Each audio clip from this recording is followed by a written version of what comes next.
வணக்கம். Welcome to கதை திரட்டு audio books. இந்த வீடியோவில் நம்ம என்ன கதை கேட்க போகிறோம்னா, மழைக்கால மனசு கதையின் 10வது பகுதி.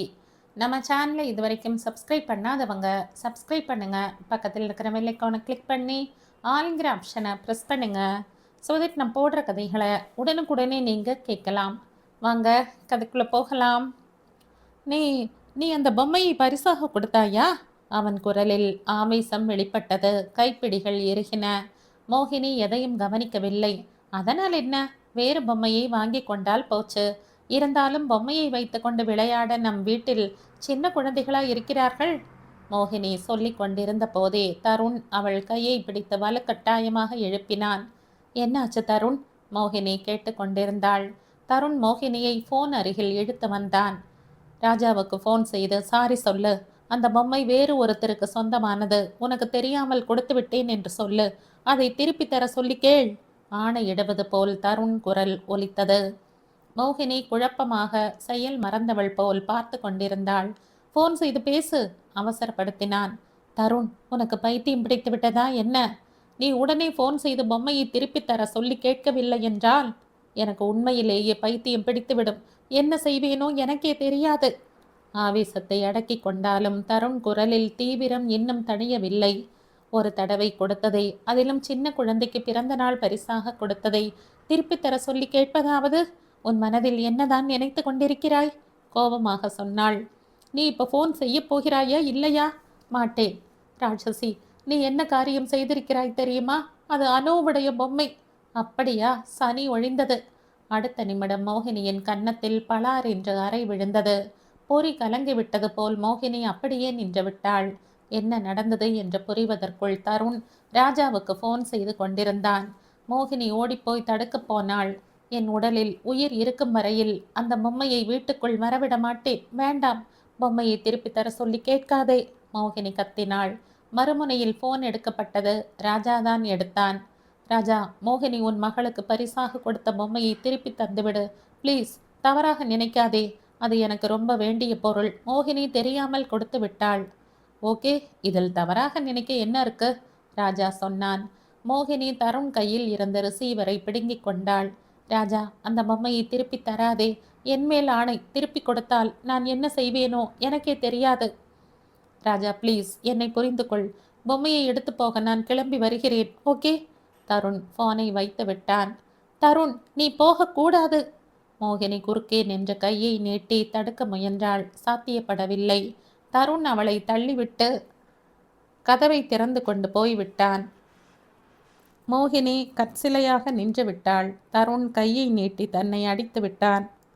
இதுவரையில் யாரிடமும் எப்போதும் அடி வாங்கியதில்லை. மோகினி அந்த நள்ளிரவு வேளையில் தனியாக சாலையில் நடந்து போய் கொண்டிருந்தாள். காலிங் பெல் ஒலித்த சத்தம் கேட்டு விஸ்வநாதன் கதவை திறந்தார்.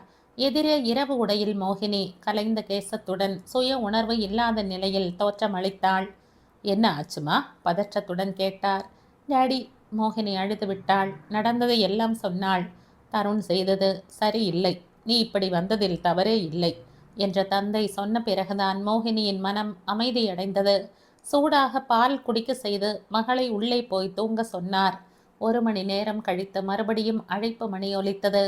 விஸ்வநாதன் கதவை திறந்தார். எதிரே தலையில் அடிபட்டு உடை முழுவதும் இரத்த கரையுடன் தருண் நின்றிருந்தான். அங்கிள், ஆக்சிடென்ட் ஆகிவிட்டது. அவனை அந்த நிமிடத்தில் அவரால் எதுவும் கேட்க முடியவில்லை. உள்ளே வந்து நாற்காலியில் அமர செய்தார். காயத்தை சுத்தப்படுத்தி மருந்து போட்டுவிட்டார். மோகினியுடன் சண்டை போட்டேன் அங்கிள். குற்ற உணர்ச்சியில் என் மனம் ஒரு நிலையில் இருக்கவில்லை. ராஜா வீட்டில் இருந்து திரும்பி வரும்போது எதிரே வந்த லாரியை கவனிக்காமல் மோதிவிட்டேன். உங்க வீடுதான் அருகில் இருந்தது. மோகினிக்கு விபத்து விஷயம் தெரியக்கூடாது என்பதால் வீட்டுக்கு போகாமல் இங்கே வந்தேன். அங்கிள், என்னால் பெரிய தவறு நடந்துவிட்டது. மோகினியை கையை நீட்டி அடித்து விட்டேன். நீங்க என்னை மன்னித்து விடுங்கள். மோகினியின் முகத்தில் எப்படி விழிக்கப் போகிறேனோ தெரியவில்லை. மோகினி இந்த விஷயத்தை உங்களிடம் சொல்வதற்கு முன்னால் நான் சொல்லிவிட வேண்டும் என்றுதான் வந்தேன் என்றான். நடந்ததை பற்றி தருண் எந்த அளவுக்கு வேதனையை அனுபவித்து வருகிறான் என்று விஸ்வநாதனால் புரிந்து கொள்ள முடிந்தது. மோகினி இங்கே வந்தாள். உள்ளே தன்னுடைய அறையில் படுத்திருக்கிறாள் என்றார். மோகினி இங்கே வந்தாளா என்றான். ஆமாம், வீட்டில் இருந்து தனியாக நடந்து வந்திருக்கிறாள். மை காட், இந்த நள்ளிரவு வேளையில் தனியாகவா? நான் கிளம்புகிறேன் அங்கிள். கிளம்ப முற்பட்டான். விஸ்வநாதன் தருண் கையை பற்றி தடுத்து விட்டார் தாழ்ந்த குரலில். தருண், இப்பொழுதே இந்த கருத்து வேற்றுமைகளை பேசி தீர்த்து கொள்ளுங்கள். இந்த சூட்டிலேயே அது கரைந்து போய்விட வேண்டும் என்றார். அங்கிள், நான் சொல்வதை மோகினி. நான் சொல்வதை கேள் தருண். விஸ்வநாதன் தருணின் தோளை பற்றி மோகினியின் அரைப்பக்கம் தள்ளிவிட்டார். தருண் மோகினியின் அறைக்குள் வந்து விளக்கை போட்டான். திடீரென்று வெளிச்சம் வந்ததும் மோகினி கையால் கண்களை மறைத்து கொண்டாள். மோகி, ஐ எம் சாரி என்றான். மோகினி பேசவில்லை. ஒரு முறை இந்த பக்கம் பாரு ப்ளீஸ், வேண்டுவது போல் சொன்னான். மோகினி கண்களை திறக்கவில்லை. எந்த பொம்மை நம் சண்டைக்கு காரணமாக இருந்ததோ அந்த பொம்மைக்கு நேர்ந்த கதியை பாரு. பேண்ட் ஜேபியில் இருந்து எடுத்து காண்பித்தான். மோகினியால் கண்களை திறக்காமல் இருக்க முடியவில்லை. தருண் கையில் இருந்த பொம்மையை பார்த்தாள். அந்த பொம்மை விபத்தில் உருக்குலைந்து ரத்தத்தில் தோய்ந்து காணப்பட்டது. உன்னை அடித்தேன் இல்லையா? அதான் கடவுள் எனக்கு தண்டனை கொடுத்து விட்டார். அவன் தலையில் கட்டு போட்டு இருந்ததை மோகினி அப்பொழுதுதான் பார்த்தாள். அவன் கழுத்தை சுற்றிலும் கையை போட்டு ஐ எம் சாரி தருண் என்றாள். மாலை நேரம். மோகினி அலுவலகத்தில் இருந்து வந்து பாத்ரூமில் முகத்தை அலம்பிக் கொண்டிருந்தாள். அதற்குள் காலிங் பெல் ஒலித்தது. மோகினி டவலால் முகத்தை ஒற்றிக்கொண்டே போய் கதவை திறந்தாள். ஹலோ மோகினி, டாக்டர் ரகுராம் சொன்னார். Good evening sir. வாங்க வாங்க, வரவேற்று கொண்டே சொன்னாள். உள்ளே வந்து உட்கார்ந்து கொண்டார். எப்படி இருக்கிறாய் மோகினி என்று கேட்டார். நன்றாக இருக்கிறேன் சார் என்றாள். தன் வாழ்க்கையில் எந்த மாற்றமும் இல்லை என்பது போல் வலிய வரவழைத்து கொண்ட உற்சாகத்துடன் சொன்னாள். ஆனால் ரகுராமின் கூர்மையான பார்வை மோகினியின் கண்களில் பழைய ஜொலிப்பு இல்லாததை கண்டுபிடித்து விட்டது. டீ சாப்பிடலாமா சார் கேட்டாள். வேண்டாம் என்று சொல்ல மனம் வரவில்லை. மோகினி முறுவலித்துவிட்டு டீ தயாரிக்க உள்ளே சென்றாள். ரகுராம் அந்த வீட்டை பார்வையாலேயே அளந்தார். இந்த வீட்டில் எப்படி இருக்கிறாய் மோகினி? இந்த இடத்திற்கு என்ன குறைச்சல் சார்? நீ இருக்க வேண்டிய இடம் இது இல்லை மோகினி. நாம் நினைத்தது எல்லாமே கிடைத்து விடாது. சில சமயம் வாழ்க்கையுடன் சமாதானம் செய்து கொள்ள வேண்டிய சூழ்நிலை ஏற்படும். மோகினியின் குரல் வெறுமையாக ஒலித்தது. மோகினி ஒரு தட்டில் பிஸ்கெட்டுகளையும் டீ கோப்பையையும் கொண்டு வந்து டீப்பாய் மீது வைத்தாள். அன்று புதிதாக வந்த கேஸ்களை பற்றி விவரமாக சொன்னாள். ரேணுகா பாட்டனில் லெக்சரராக வேலை பார்க்கிறாள். உதய்குமாரை காதலித்து திருமணம் செய்து கொண்டாள். உதய்குமாருக்கு ஏற்கனவே திருமணம் முடிந்த 2 குழந்தைகள் இருந்தார்கள். மனைவி இறந்து போய்விட்டாள். ரேணுகாவுக்கும் உதய்குமாருக்கும் நடுவில் குழந்தைகளின் காரணமாக அடிக்கடி சண்டை வரத் தொடங்கியது. ரேணுகா குழந்தைகளை ஹாஸ்டலில் விட வேண்டும் என்று சொல்கிறாள். 2மே பெண் குழந்தைகள். தன்னுடைய மேற்பார்வையில்தான் அவர்கள் வளர வேண்டும் என்பதில் உதய்குமார் பிடிவாதமாக இருக்கிறான். ரேணுகா குழந்தைகளை எவ்வளவு நன்றாக பார்த்து கொண்டாலும் உதய்குமாருக்கு சந்தேகம். இளையாளாக வாழ்க்கைப்பட்டவள் மூத்த தாரத்தின் குழந்தைகளை சரியாக கவனிக்க மாட்டாள் என்ற எண்ணம் அவன் மனதில் ஆழமாக பதிந்துவிட்டது. இதனால் அவர்களுடைய தாம்பத்திய வாழ்க்கையில் விரிசல் ஏற்படும் சூழ்நிலை உருவாகியிருக்கிறது. சில சமயம் அப்படித்தான் ஆகிவிடும் மோகினி. சிலருக்கு எந்த விஷயத்திற்கு எவ்வளவு முக்கியத்துவம் கொடுப்பது என்று தெரியாது. ரேணுகா குழந்தைகள் விஷயத்தை முழுவதுமாக கணவனிடமே விட்டிருந்தால் இந்த பிரச்சனையே இருந்திருக்காது. முதலில் சந்தேகப்பட்டாலும் பிறகு புரிந்து கொள்வான். இந்த காலத்தில் பெண்கள் யாரையும் சார்ந்திருக்காமல் வேலை பார்த்து சம்பாதிக்கிறார்கள்.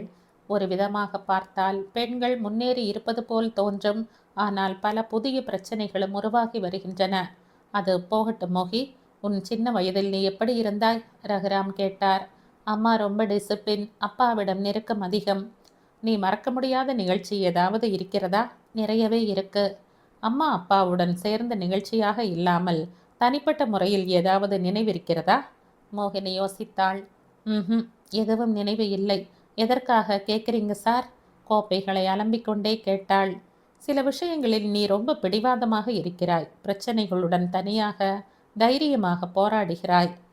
இந்த துணிச்சல் உனக்கு எங்கிருந்து வந்திருக்கும் என்று யோசிக்கிறேன். அம்மா அப்பாவின் பாதுகாப்பில் செல்லமாக வளர்ந்தவர்களுக்கு அந்த துணிச்சல் இருப்பது அபூர்வம்தான். நான் அப்பாவின் ஜாடையாம், சுபாவத்திலும் அவரை கொண்டிருக்கிறேனாம். அம்மா எப்போதும் சொல்லி கொண்டிருப்பாள். மோகினி பெருமையுடன் சொன்னாள். அப்படியா? சந்தோஷம். போய் வருகிறேன். எழுந்து கொண்டே சொன்னார். வந்து கொஞ்ச நேரம் கூட ஆகவில்லை, அதற்குள் கிளம்பி விட்டீர்களே? மோகினி சொன்னாள். சும்மாதான் வந்தேன் மோகினி. தருணை விட்டு தனியாக வந்து வாழ்க்கையுடன் போராடி கொண்டிருக்கும் மோகினி எப்படி இருக்கிறாள் என்று பார்த்துவிட்டு போகத்தான் வந்தேன். பரவாயில்லை, ஆனால் முழுவதுமாக ஓகே இல்லை. மனதில் இருக்கும் வேதனை வெளி உலகிற்கு தெரியாத விதமாக கவனமாய் இருப்பதில் நீ வெற்றி பெற்றிருக்கிறாய். உனக்கு பிடிக்காத இந்த வாழ்க்கையை ஏற்றுக்கொள்வதில் தோல்வி அடையக்கூடாது என்று இந்த 4 சுவர்களுக்கு நடுவில் போராடி கொண்டிருக்கிறாய். மோகினி, உன்னுடைய தொழில் இருக்கிறதே, அடிக்கடி ஆபத்துகள் வந்து கொண்டே இருக்கும். கவனமாக இருப்பது நல்லது. மோகினி புரிந்து கொண்டாற்போல் தலையை அசைத்தாள். அதிலும் தருணிடமிருந்து தான் இப்படி வந்துவிட்டது தெரிந்தால் தன்னை மேலும் தாழ்வாக நினைப்பார்கள் என்றும் தெரியும். ரகுராம் கிளம்பி போய்விட்டார். மோகினி கதவை தாழ் போட்டுவிட்டு உள்ளே வந்தாள். கோமலா சமைத்துவிட்டு சென்றிருந்தாள். சாப்பாடு தயாராக இருந்தது. மோகினி கட்டில் மீது படுத்துக்கொண்டு மேற்கூரையை பார்த்து கொண்டிருந்தாள். அனுவை இன்று கேர் சென்டரில் விட்டுவிட்டு வந்திருந்தாள். அம்மாவை விடமாட்டேன் என்று அவன் அழுதது நினைவுக்கு வந்தது. இதயத்தை ஈட்டியால் குத்தியது போல் வேதனையாக இருந்தது. மகனுடைய வாழ்க்கை சிறப்பாக அமைய வேண்டும் என்றால் இந்த வேதனையை அனுபவிப்பதை தவிர வேறு வழி இல்லை. அனு பிறந்தபோது எவ்வளவு மகிழ்ச்சியடைந்தாள். இப்படி நடக்கும் என்று கனவில் கூட நினைக்கவில்லை. மோகினி மனக்கண் முன்னால் பழைய நிகழ்ச்சிகள் காட்சிகளாய் விரிந்தன. அனுவின் பிறந்த நாள் அந்த மாதத்தில் தான் வருகிறது. தருண் கம்பெனியின் ஆண்டு விழாவும் அதே நாளில் அமைந்துவிட்டது. 2ம் ஒரே நாளில் வருவதில் எல்லோருக்கும் மகிழ்ச்சி. கம்பெனியின் வருமானமும் நன்றாக இருக்கு. நான் ரொம்ப அதிர்ஷ்டசாலி என்று நண்பர்கள் சொல்கிறார்கள். நான் முதல் முறையாக இந்த ஊருக்கு வரும்போது ஒரு தேவதை இங்கே எனக்காக காத்திருக்கிறாள் என்று எதிர்பார்க்கவில்லை. தருண் சொன்னான். தருண் புகழ்ந்தது போதும். செல்லமாக கடிந்து கொண்டாள் மோகினி. என் மனதில் இருக்கும் மகிழ்ச்சியை ஒரு தடவையாவது வெளியில் சொல்ல அனுமதி கிடையாதா? தருண் சிணுங்கினான். தேவையில்லை. சொல்லாவிட்டால் எப்படி தெரியுமா? அழைப்பிதழில் இருக்க வேண்டிய வாசகங்களை எழுதி கொண்டிருந்த மோகினி தருணின் மார்பை பேனாவால் சுட்டி காட்டினாள். உன் மனதில் என்ன நினைக்கிறாய் என்று எனக்கு தெரியும். நான் குருடி ஒன்றுமில்லை. மோகினி நாடக பாணியில் சொன்னதும் தருண் கலகலவென்று நகைத்து விட்டான். தருண், அழைப்பிதழிற்கான வாசகங்களை படித்து காட்டுகிறேன். சரியாக இருக்கிறதா பார்த்து சொல்லு. மோகினி படிக்கத் தொடங்கினாள். கம்பெனியின் ஆண்டு விழாவும் எங்கள் மகன் அனுவின் பிறந்த நாள் விழாவும் ஒரே நாளில் அமைந்துவிட்ட பொன்னாளில் குடும்ப சமேதராக வந்து விழாவில் பங்கு பெற்று எங்களை கௌரவிக்க வேண்டும் என்று கேட்டுக்கொள்கிறோம். தருண் கண்களை மூடிக்கொண்டு 2 கைகளையும் தலைக்கு பின்னால் கோர்த்து நாற்காலியில் அமர்ந்திருந்தான். மறுபடியும் படித்து காட்டு என்றான். மோகினி மறுபடியும் படித்து காண்பித்தாள். கம்பெனியின் ஆண்டு விழா பின்னாலேயும் அனுவின் பிறந்த நாள் விழா என்பது 1வது இடத்திலும் வர வேண்டும். அனு விஷயம் 2வது இடத்தில் இருப்பது எனக்கு பிடிக்கவில்லை என்றான். தருண், நீ சொல்வது ரொம்ப சில்லியாக இருக்கிறது. கம்பெனி தான் உனக்கு முதல் குழந்தை என்று எல்லோருக்கும் தெரியும். இந்த ஊரில் கம்பெனி தொடங்கிய பிறகுதான் அனு பிறந்தான். கம்பெனியின் ஆண்டு விழா என்ற வார்த்தை முதல் இடத்தில் இருந்தால் தவறு எதுவும் இல்லை. இதனால் அனுவுக்கு மதிப்பு குறைந்துவிடும் என்று அர்த்தம் இல்லை. மோகினி சொன்னாள். கடைசியில் மோகினி சொன்னது போலவே அழைப்பிதழை அச்சடிப்பதாக முடிவு செய்தார்கள். எந்த விதமான அட்டையை தேர்வு செய்வது என்பதில் மறுபடியும் பிரச்சனை வந்தது. மோகினி தங்க வண்ணத்து அட்டையில் மஜந்தா வண்ணத்தில் எழுத்துக்கள் இருக்க வேண்டும் என்று சொன்னாள். தருண் பச்சை நிற அட்டையில் தங்க வண்ணத்தில் எழுத்துக்கள் இருக்க வேண்டும் என்றான். இருவரும் தாங்கள் சொல்வதுதான் சரி என்று எதிராளியை சம்மதிக்க வைக்க முயற்சி செய்தார்கள். கடைசியில் மோகினி மாமனார் மாமியாரிடம் சென்றாள். இது நான் தேர்வு செய்தேன். தருண் இதை செலக்ட் செய்தான். எது நன்றாக இருக்கிறதோ சொல்லுங்கள் என்று கேட்டாள். ராகவன் மோகினி தேர்வு செய்தது நன்றாக இருப்பதாக சொன்னார். பரிமளாவுக்கு மகனை தனியன் ஆக்குவதில் விருப்பமில்லை. மகன் கட்சியில் சேர்ந்து கொண்டாள். இப்போ என்ன செய்வது? மோகினியின் குரல் ஏமாற்றத்துடன் ஒலித்தது. இன்னும் ஒரு வாக்காளர் இருக்கிறார் மோகினி, ராகவன் சொன்னார். யாரு? மோகினி கேட்டாள். உன்னுடைய அப்பா. அப்பா ஊரில் இல்லை மாமா. உறவினர் வீட்டு திருமணத்திற்கு வெளியூருக்கு போயிருக்கிறார். வந்த பிறகு கேட்டு தெரிந்து கொள்ளலாம். அழைப்பிதழை அச்சடிக்க கொடுத்தாக வேண்டும். தாமதம் செய்ய முடியாது, மோகினி சொன்னாள். ராகவன் சற்று யோசித்தார். பேரன் அனு இருக்கிறான், அவனிடம் கேட்போம். 1 வயது கூட நிரம்பாத குழந்தை, அவனுக்கு என்ன தெரியும் மாமா? 2 அட்டைகளை மேஜை மீது வைப்போம். அவன் எதை முதலில் தொடுகிறானோ அதுதான் செலக்ட் ஆனார் போல் வைத்துக் கொள்வோம், ராகவன் சொன்னார். அப்படியே செய்வோம். பரிமளாவும் ஒப்புக்கொண்டாள். மோகினி 2 அட்டைகளையும் மேஜை மீது வைத்தாள். ராகவன் பேரனை தூக்கி கொண்டு வந்தார். கண்ணா, உன்னுடைய தீர்வுதான் இப்ப முக்கியம். நீ அம்மாவின் பக்கமா இல்லை அப்பாவின் பக்கமா என்று இப்போ முடிவாகப் போகிறது. அனுவை மேஜை மீது இறக்கிவிட்டார். அனு கையை நீட்டி தங்க வண்ணத்தில் இருந்த அட்டையை எடுத்தான். அனு அம்மாவின் பக்கம்தான், ராகவன் சொன்னார். மோகினி மகனை தூக்கி கொண்டு கன்னத்தில் முத்தம் கொடுத்தாள். தேங்க்ஸ் கண்ணா. மகன் எப்போதும் அம்மா பக்கம்தான், அதுதான் உலக வழக்கம், பரிமளா சொன்னாள். பார்த்தாயாமா, உன் மாமியார் தன்னுடைய கட்சி தோற்று போனாலும் மீசையில் மண் ஒட்டவில்லை என்கிறாள். ராகவன் மனைவியை சீண்டினார். இரவு எல்லோருமாக சேர்ந்து சாப்பிட்டு கொண்டிருந்த போது தருண் வேண்டுமென்றே சீரியஸாக இருப்பது போல் காட்டிக்கொண்டான். இரவு படுக்கும் முன் மோகினி தருண் கழுத்தை சுற்றிலும் கையை போட்டாள். தருண், நீ செலக்ட் செய்ததைத்தான் பிரிண்ட் செய்ய ஆர்டர் கொடுத்தேன் என்றாள். ஏன் அப்படி செய்தாய்? நீ செலக்ட் செய்தாய் இல்லையா, அதனால்தான். பின்ன இந்த நாடகம் எல்லாம் எதற்காகவாம்? நான் வெற்றி பெற வேண்டும் என்ற பிடிவாதம்தான். போட்டியில் ஜெயித்தாலும் உனக்கு சான்ஸ் கொடுப்பதில்தான் என்னுடைய மகிழ்ச்சி அடங்கி இருக்கிறது. உன்னுடைய தயவு ஒன்றும் எனக்கு தேவையில்லை, விளையாட்டாக சொன்னான். நம்முடைய திருமணமே என்னுடைய தயவில்தான் நடந்தது, அதை மறந்து விடாதே. என்ன சொல்கிறாய்? பின்ன நீ என்னை காதலித்தாயா? திருமணம் செய்து கொள்கிறேன் என்று என் அப்பாவிடம் சொன்னாயா? பெரியவர்கள் கேட்டபோது முதலில் சம்மதம் சொன்னது நான் தானே. அப்படி சொல்லாதே ப்ளீஸ். தருண் கையை நீட்டி மோகினியின் வாயை பொத்தினான். இந்த விஷயத்தில் நீ என்னை வாழ்நாள் முழுவதும் சொல்லி காட்டுவாய் என்று எனக்கு தெரியும். அந்த வாய்ப்பு உனக்கு நான் தான் கொடுத்தேன் என்றும் தெரியும். ஆனால் உன்னுடன் அறிமுகம் ஏற்பட்டு ரொம்ப நாள் ஆகவில்லை. உன்னிடம் பிரியம் ஏற்பட்டது உண்மைதான். ஒரு பெண்ணிடம் இது போன்ற அனுபவம் ஏற்படுவது எனக்கு புதுமையான அனுபவம். இன்னும் சில நாட்களாக இருந்தால் என் காதலை வெளிப்படுத்தி இருப்பேனோ என்னவோ. ஆனால் பெரியவர்கள் எனக்கு அந்த வாய்ப்பு கொடுக்காமல் செய்து விட்டார்கள். இன்னும் சில நாட்கள் ஆகி இருந்தால் நான் உன்னை திருமணம் செய்து கொண்டிருக்கவே மாட்டேன். எதனால்? உன் ரத்தத்தில் இன்னொரு பெண்ணின் நினைவுகள் இந்த அளவுக்கு கலந்திருக்கும் என்று அப்போ எனக்கு தெரியாதில்லையா? மோகினி வார்த்தைகளை இன்னும் முடிக்கவில்லை. மேற்கொண்டு பேச விடாமல் தருண் அவள் இதழ்கள் மீது முத்தம் பதித்தான். ரொம்ப நேரம் கழித்து தருண் தலையணையில் சாய்ந்து படுத்து கொண்டே, நல்ல வேளை அப்படி நடக்கவில்லை, முணுமுணுப்பது போல் சொன்னான். என்ன, ஏதோ முணுமுணுக்கிறாயே? மோகினி கேட்டாள். தருண் சற்று முன் மோகினி சொன்னதை நினைவுபடுத்தினான். நானும் அதைத்தான் நினைத்தேன். இந்த விஷயத்தில் நாம் கடவுளுக்குத்தான் நன்றி சொல்லணும், மோகினி சொன்னாள். மோகினி விரும்பியது போல் பார்ட்டியை ஹோட்டலில் வைத்து கொள்ளாமல் வீட்டிலேயே ஏற்பாடு செய்தார்கள். உணவுக்கு வெளியில் ஆர்டர் கொடுத்து விட்டதால் மோகினிக்கும் பரிமளாவுக்கும் சிரமம் இருக்கவில்லை. வீட்டு முகப்பிலும் தோட்டத்திலும் மின் விளக்கு தோரணங்கள் மின்னிக் கொண்டிருந்தன. பெற்றோருக்கும் மாமனாருக்கும் புதிய உடைகளை வாங்கி வந்தான். மோகினிக்காக ஜரிகை வேலைப்பாடு செய்த புடவையை வாங்கி வந்தான். தருண், உனக்கு இவ்வளவு நன்றாக புடவை செலக்ஷன் தெரியுமா? சந்தோஷம் மிகுந்த குரலில் சொன்னாள் மோகினி.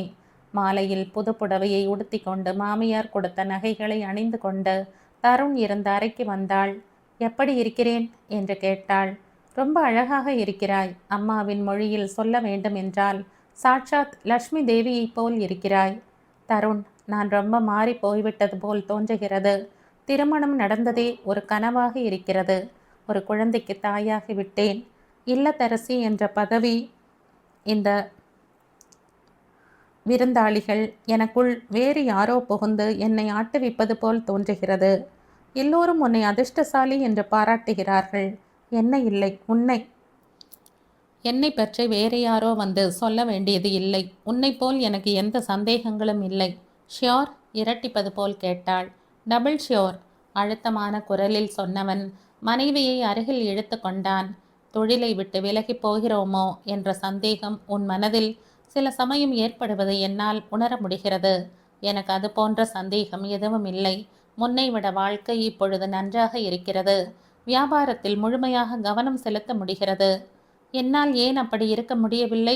நான் உன்னை நம்பிய அளவுக்கு நீ என் மீது நம்பிக்கையை ஏற்படுத்தி கொள்ளவில்லை. எதனால் அப்படி? பைத்தியக்காரத்தனம் தவிர வேறு எதுவும் இல்லை. தருண் பொய் கோபத்துடன் பார்த்தாள். மோகினி, விருந்தாளிகள் வரத் தொடங்கிவிட்டார்கள். பரிமளா குரல் கொடுத்தாள். இதோ வந்துவிட்டேன் அத்தை. மோகினி பதில் குரல் கொடுத்துவிட்டு தருண் காதரியில் குனிந்து ரகசியமாக, நம் உரையாடல் இன்னும் முடியவில்லை. நினைவில் வைத்துக்கொள் என்று சொல்லிவிட்டு அறையை விட்டு வெளியேறினாள். பார்ட்டி சிறப்பான முறையில் நடந்தது. விருந்தாளிகள் எல்லோரும் தருண் மோகினிக்கு வாழ்த்துக்களை தெரிவித்தார்கள். குடும்ப நண்பர் சிவராமன் சொன்னார், தருண், மனிதனுக்கு இளமை பருவத்திலேயே வெற்றி கிடைத்தால் ரொம்ப நல்லது. அப்பொழுதுதான் அதை முழுமையாக அனுபவிக்க முடியும். வயது ஆக ஆக அந்த த்ரில்லை அனுபவிக்கும் சக்தி கூட குறைந்து கொண்டே போகும். உங்க இருவரின் ஜோடி பொருத்தம் ரொம்ப நன்றாக இருக்கிறது.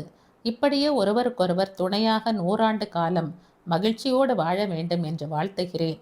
மோகினியின் சிநேகிதிகள், தருண் பக்கத்து உறவினர்கள், பிஸ்னஸ் நண்பர்கள், அப்படி இப்படி என்று நிறைய பேர் வந்திருந்தார்கள். மோகினி பம்பரமாக சுழன்று எல்லோரையும் உபசரித்து கொண்டிருந்தாள். மோகினி, உன்னை பார்த்தால் ரொம்ப பெருமையாக இருக்கிறது, டாக்டர் ரகுராம் சொன்னார். உன் அம்மா இருந்திருந்தால் ரொம்ப சந்தோஷப்பட்டிருப்பாள், விஸ்வநாதன் சொன்னார். அதற்குள் தருண் மோகினியிடம் வந்து கையை பிடித்து வலுக்கட்டாயமாக அழைத்து கொண்டு போனான். மூக்கு கண்ணாடி அணிந்திருந்த இளைஞனை காண்பித்து, இவன்தான் சதீஷ், என்னுடைய கிளாஸ்மேட் என்று மோகினிக்கு அறிமுகப்படுத்தினான். சதீஷ் பக்கம் திரும்பி, சதீஷ், இவள் என்று தருண் சொல்லும் போதே சதீஷ் இரு கைகளையும் உயர்த்தி, நீ அறிமுகப்படுத்த வேண்டிய அவசியமே இல்லை Tarun, she is your life partner, சரிதானே என்றான். பிறகு இரு கரங்களையும் கூப்பி, வணக்கம் மிஸ்ஸஸ் அனு, நானும் தருணும் சின்ன வயதில் ஒன்றாக படித்தோம், ஒன்றாக வளர்ந்தோம் என்றான். சதீஷ் தருண் தடுப்பது போல் பார்த்தான். சதீஷ் அதை புரிந்து கொள்ளவில்லை. சொல்லுங்கள் மிஸ்ஸஸ் அனு, நீங்களும் தருணும் மறுபடியும் எப்படி சந்திச்சீங்க? முதலில் அந்த கதையை நான் தெரிந்து கொள்ள வேண்டும். தருணுக்கு திருமணம் ஆகிவிட்டதென்று அம்மா எழுதியிருந்தாள். இவன் எனக்கு இன்விடேஷனை கூட அனுப்பவில்லை. இதற்கு அவனை குற்றம் சொல்ல முடியாது. வெளிநாட்டில் அடிக்கடி வேலையை மாற்றிக்கொண்டே இருந்ததால் எனக்கு நிலையான முகவரி இல்லாமல் போய்விட்டது. சதீஷ் மளமளவென்று சொல்லி முடித்தான். மோகினியின் உடல் விரைப்பாக மாறியதை தருண் கவனித்து கொண்டுதான் இருந்தான். சதீஷ், ப்ளீஸ். தருண் நண்பனின் கையை பிடித்து இழுத்தான். இவள் அனு இல்லை, ஷீ இஸ் மோகினி என்றான். வாட்? அப்படி என்றால் நீ அனுவை திருமணம் செய்து கொள்ளவில்லையா? வியப்புடன் கேட்டான் சதீஷ். என்னால் நம்பவே முடியவில்லை தருண், நீ இன்னொரு பெண்ணை திருமணம் செய்து கொள்வதாவது? சதீஷ் குரலில் திகைப்பும் வியப்பும் கலந்திருந்தது. தருண் சதீஷின் கையை பிடித்து கொண்டு தொலைவாக அழைத்து சென்றான். மோகினி அந்த இடத்திலேயே நின்று விட்டாள். சற்று முன் வரையில் அவள் முகத்தில் இருந்த மகிழ்ச்சி மாயமாய் மறைந்து விட்டது. யார் யாரோ வந்து வாழ்த்துக்களை தெரிவித்து கொண்டிருந்தார்கள். மோகினி இயந்திர கதியில் அவர்களுக்கு பதில் சொல்லி கொண்டிருந்தாள். திடீரென்று மோகினிக்கு இந்த பார்ட்டி, இந்த சந்தடி தனக்கு சம்பந்தமே இல்லாத விஷயம் போல் தோன்றியது. இரவு ரொம்ப நேரமாகிவிட்டது. எங்கும் நிசப்தமாக இருந்தது. மோகினி இரவு உடை அணிந்து கொண்டு படுக்கை அறையில் கட்டில் மீது அமர்ந்திருந்தாள். பார்வையை சுழற்றி அறையை புதிதாக பார்ப்பது போல் பார்த்தாள். நீ அனுவை திருமணம் செய்து கொள்ளவில்லையா? என்னால் நம்பவே முடியவில்லை. சதீஷ் சொன்ன வார்த்தைகள் காதில் மறுபடியும் மறுபடியும் எதிரொலித்து கொண்டிருந்தன. இந்த அறை தன்னுடையது இல்லை, அனுவுடையது. அனுவுடைய அறையில் அவளுக்கு சொந்தமான வாழ்க்கையில் தான் புகுந்து கொண்டு விட்டாற்போல் தோன்றியது. இந்த நாளுக்காக எவ்வளவு சந்தோஷத்துடன் காத்திருந்தாள். கடைசியில் கசப்பான நினைவு நாளாக முடிந்து விட்டது. தருண் மோகினி என்ற பெண்ணை திருமணம் செய்து கொண்டிருக்கிறான் என்றால் சதீஷால் நம்ப முடியவில்லை. அனுவுக்கு உன்னால் எப்படி துரோகம் செய்ய முடிந்தது என்பது போல் சதீஷ் தருணை நோக்கிய காட்சி மோகினி கண்கள் முன் நிழலாடிற்று. கடவுளே! மோகினி இரு கரங்களால் முகத்தை மூடிக்கொண்டாள். என் வாழ்க்கை எந்த பக்கம் போய்க் கொண்டிருக்கிறது? நான் ஏன் இன்னும் இந்த வீட்டில் இருக்கிறேன்? இருக்கவும் முடியாமல், உதறிக்கொண்டு போகவும் முடியாமல், அக்னி ஜுவாலையில் இருப்பது போல் மோகினியின் உடலும் மனமும் தவித்து கொண்டிருந்தன. மோகினியின் தலை மீது கை ஒன்று படிந்தது. மோகி, தருண் அழைத்தான். மோகினியால் தலையை உயர்த்தி அவன் பக்கம் பார்க்க முடியவில்லை. மோகி, இன்று சதீஷ் நம்முடைய மகிழ்ச்சியை பாழடித்து விட்டான். இந்த நிகழ்ச்சி உன் மனதை எவ்வளவு காயப்படுத்தி இருக்குமோ எனக்கு தெரியும். ஆனால் மேற்கொண்டு பேச முடியாமல் நிறுத்திவிட்டான். மோகினி பதில் பேசவில்லை. தலை மீது படிந்திருந்த அவனுடைய கையை எடுத்துவிட வேண்டும் என்று தோன்றியது. ஆனால் அதை செயல்படுத்த முடியவில்லை. விஷயத்தை மேலும் மேலும் வளர்த்து கொண்டு போவதில் பிரயோஜனம் என்ன இருக்கிறது? மோகி, தருண் மறுபடியும் அழைத்தான். தருண் தரையில் முழங்காலிட்டு அமர்ந்து கொண்டு மோகினியின் மடியில் தலையை புதைத்து கொண்டான். ஐம் சாரி மோகி, என்னால் தான் உனக்கு இந்த வேதனை. எதுவும் செய்ய முடியாத இயலாமை அவன் குரலில் வெளிப்பட்டது. சில நாட்கள் எனக்காக பொறுமையாக இருக்க முடியுமா? என்னை சகித்து கொள்ள முடியுமா? கழுத்தை நெரித்து கொண்டு சில நாட்கள் பொறுமையாக இருக்க முடியுமா என்று கேட்டால் என்ன பதில் சொல்வது? மோகினி தருணின் கேசத்தை 2 கைகளாலேயும் பிடித்து முகத்தை உயர்த்தினாள். நீ என்னை எதற்காக திருமணம் செய்து கொண்டாய்? எனக்கு தெரியவில்லை மோகினி என்றான். மோகினி அவனை விட்டுவிட்டாள். அழுகை பொங்கிக் கொண்டு வந்தது. உன்னை குற்றம் சொல்லி பயன் இல்லை. நான் தான் வற்புறுத்தி உன்னை திருமணம் செய்து கொண்டேன். கடவுளே, இப்படி ஆகும் என்று நினைக்கவில்லை. நீ என்னை திருமணம் செய்து கொண்டதை உன் நண்பர்களால் நம்பவே முடியவில்லை. இந்த செய்தி உண்மைதானா என்று சிலர் என்னிடமே கேட்டுவிட்டார்கள். மோகி, உன் நிலைமையை என்னால் புரிந்து கொள்ள முடியும். என்னை என்ன செய்ய சொல்கிறாய்? யார் என்ன சொன்னாலும் காதில் வாங்கிக் கொள்ளாமல் இருக்க சொல்கிறாயா? அப்படியில்லை மோகி. பின்ன உன்னை விட்டு போக சொல்கிறாயா? வேண்டாம் மோகினி, என்னை விட்டு நீ போகக்கூடாது. அவன் கைகள் அவள் இடுப்பை சுற்றிலும் இருக்கின. என்னதான் செய்ய சொல்கிறாய்? எனக்கு கொஞ்சம் அவகாசம் கொடு மோகி. அவன் குரலில் வேண்டுகோள் ஒலித்தது. பழைய நினைவுகளில் மூழ்கி இருந்த மோகினிக்கு உறக்கம் வரவில்லை. நிசப்தத்தை சிதறடித்து கொண்டு அழைப்பு மணி சத்தம் கேட்டது. மோகினி வாட்சை பார்த்து கொண்டாள். 9:30 ஆகிவிட்டது. மோகினி எழுந்து போய் கதவை திறக்கப் போனாள். கதவை தள்ளி கொண்டு ஒருவன் உள்ளே வந்தான். வந்த வேகத்தில் மோகினியின் கைகளை பின்பக்கமாய் வளைத்து பிடித்து கொண்டான். விடு என்னை! யார் நீ? மோகினி கத்தினாள். வந்தவன் மோகினியின் கன்னத்தில் இழுத்து ஒரு அறை விட்டான். மோகினிக்கு தலையை சுற்றி கொண்டு வந்தது. யாரோ வாயை பொத்தினார்கள். முதுகிலும் தலையிலும் மாறி மாறி அடிகள் விழுந்து கொண்டிருந்தன. மோகினிக்கு உயிரே போய்விடும் போல் இருந்தது. தேடுங்கள்! வந்தவன் கத்தினான். உடன் வந்தவர்கள் மேஜை டிராயரில் அலமாரியில் தேடினார்கள். பொருள்களை தரையில் வீசி எறிந்தார்கள். கடைசியில் லாக்கரில் வைத்திருந்த போட்டோக்களை, காதல் கடிதங்கள் அடங்கிய கவரை கண்டுபிடித்து விட்டார்கள். கிடைத்துவிட்டது அசோக். மோகினியை பிடித்து கொண்டிருந்தவனிடம் கொடுத்தான். அசோக் பிடியை தளர்த்தினான். இந்த முறை உயிருடன் விட்டு வைக்கிறேன். இன்னொரு முறை எங்க தலைவரின் விஷயத்தில் மூக்கை நுழைத்தாயோ ஒரே வெட்டு, அவ்வளவுதான் மிரட்டினான். போகும் முன் வேகமாக தள்ளிவிட்டதில் மோகினி போய் மேஜையின் விளிம்பில் மோதிக்கொண்டாள். நெற்றியில் அடிபட்டு ரத்தம் வெளியேறத் தொடங்கியது. தரையில் சரிந்து விட்டாள். எப்படியோ முயற்சி செய்து கொண்டு எழுந்து போன் அருகில் சென்றாள். டாக்டர் பரமேஸ்வரிக்கு போன் செய்து உடனே வர சொன்னாள். மோகினிக்கு நிற்கக்கூட முடியவில்லை. எங்கே இருக்கிறாய்? டாக்டர் பரமேஸ்வரி கேட்டாள். மோகினி கோமலாவின் வீட்டு முகவரியை தெரிவித்தாள். மேல் உதடு வீங்கி விட்டதில் பேச்சு தெளிவாக இருக்கவில்லை. உடனே கிளம்பி வருகிறேன், பரமேஸ்வரி சொன்னாள். மோகினி தடுமாறிக்கொண்டே வாசலை நோக்கி நடந்தாள். உடல் தள்ளாட கீழே விழப்போனாள். மெதுவாக கதவை பிடித்து கொண்டு தரையில் சரிந்தாள். மனதில் ஏதோ பயம், சுற்றிலும் இருள். தருண், என்னை காப்பாற்று! அவளையும் அறியாமல் இதயத்தில் இருந்து கத்தல் வெளியில் வந்தது. தருண்! மோகினியின் இதழ்கள் தெளிவற்று அசைந்தன. தொலைவில் இருந்து கேட்பது போல் பதில் குரல் கேட்டது. தருண், எங்கே இருக்கிறாய்? மோகினி அழுது கொண்டிருந்தாள். இங்கேயே இருக்கிறேன் கண்ணம்மா. என்னை தனியாக விட்டு விடாதே தருண், பயமாக இருக்கு. யாரோ மோகினியின் தலையை ஆதரவுடன் வருடி விட்டார்கள். பயப்படாதே, நான் இங்கேயே இருக்கிறேன். நான் கொடுத்த பொம்மையை பார்த்தாயா? பொம்மையா? எந்த பொம்மை? நீ எனக்காக வாங்கி வந்தாயே அந்த பொம்மை. அதை ஆன்ட்டியிடம் கொடுத்து நீ வந்ததும் உன்னிடம் தர சொன்னேன். சரி, இருக்கட்டும். இப்போ நீ தூங்கு கண்ணம்மா. எனக்கு பயமாக இருக்கிறது. மழை எவ்வளவு வேகமாக பெய்கிறது பார்த்தாயா? வெளியில் மழையே இல்லை மோகி, புழுக்கமாக இருக்கிறது. பொம்மை கவனம், நான் பார்த்து கொள்கிறேன். மெதுவாக யாரோ நெற்றியை வருடி விட்டார்கள். மனமும் உடலும் அமைதி அடைந்து விட்டது போல் மோகினி உறக்கத்தில் ஆழ்ந்து விட்டாள். மோகினிக்கு விழிப்பு வந்தது. மெதுவாக கண்களை திறந்து பார்த்தாள். எதிரே நாற்காலியில் அமர்ந்திருந்த நபர் யார்? மோகினி அசைந்த சத்தம் கேட்டு பேப்பரை படித்து கொண்டிருந்த தருண் பேப்பரை பக்கத்தில் வைத்துவிட்டு அருகில் வந்தான். எப்படி இருக்கிறாய் மோகி? அன்பு ததும்பும் குரலில் கேட்டான். நன்றாக இருக்கிறேன் என்பது போல் தலையை அசைத்தாள். அப்பொழுதுதான் அறைக்குள் ஓடி வந்த அனு கட்டில் மீது ஏறினான். அவனுடைய 2 கைகளிலேயும் பொம்மைகள் இருந்தன. அனு வியப்புடன் பார்த்தாள். கட்டில் அருகில் இருந்த நாற்காலியில் தருண் அமர்ந்திருந்தான். தந்தையின் மடிக்கு தாவினான். தருண் மகனை தூக்கி கொண்டான். மோகினிக்கு முழுவதுமாக விழிப்பு வந்துவிட்டது. தான் எங்கே இருக்கிறாள்? பார்வையை சுழற்றினாள். தருண் வீட்டில், படுக்கை அறையில். தான் இங்கே எப்படி வந்தாள்? அதற்குள் பரிமளா உள்ளே வந்தாள். மருமகளின் அருகில் வந்து கையை பற்றி கொண்டாள். அம்மா மோகி, எப்படி இருக்கிறாய் என்று கேட்டாள். நன்றாகத்தான் இருக்கிறேன் அத்தை.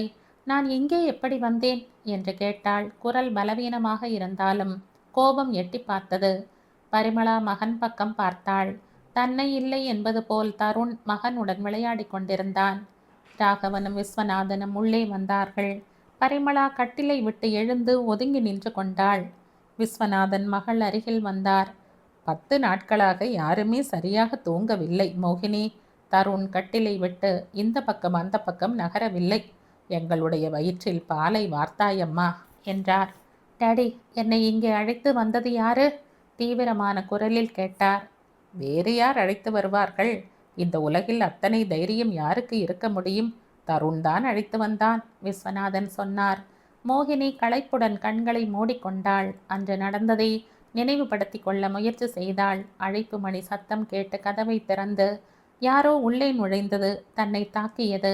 டாக்டருக்கு ஃபோன் செய்த வரையில் லேசாக நினைவு இருந்தது. பிறகு என்ன நடந்தது என்று நினைவு இல்லை. இந்த கதையின் தொடர்ச்சியை அடுத்த பதிவில் கேட்கலாம். நன்றி.